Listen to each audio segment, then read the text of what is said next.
تم تو کہہ رہے ہو صرف مسجد حرم سے مسجد اقصی تک کی بات، اگر محمد اس سے بھی زیادہ کی بات کریں تب بھی میں ایمان لاتا ہوں، اس لیے کہ اس رسول پر آج تک جھوٹ بولنے کا کبھی الزام یا شبہ تک نہیں آیا، اور وہ رسول جب بھی بیان کریں گے تو حق ہی بیان کریں گے۔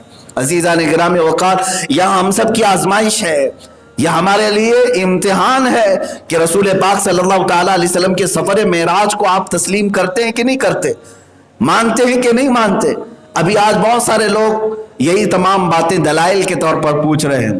عزیزان گرامی، کل میں نے میسج دے دیا تھا، اور سفر معراج کو جس انداز میں بھی میں نے بیان کیا، ہو سکتا ہے آن لائن کچھ لوگوں تک پہنچا، کچھ کو نہیں پہنچا، لیکن میں یہ بات ضرور کہنا چاہوں گا، اے غیور مسلمانوں، رسول پاک صلی اللہ تعالیٰ علیہ وسلم کو جس شان سے لے جایا گیا اس سفر معراج میں، اس طرح کی شان نہ کسی کو ملی ہے نہ ملے گی، یہ بات طے ہے۔ مسجد حرم سے براق لے کر کے بیت المقدس جائے، بیت المقدس میں 1,24,000 کم و بیش نبیوں کی امامت فرمائے، پھر ساتوں آسمانوں میں الگ الگ انبیاء سے ملاقات کریں، وہاں کے فرشتوں سے گفتگو کریں، پھر سدرۃ المنتہا پہنچیں۔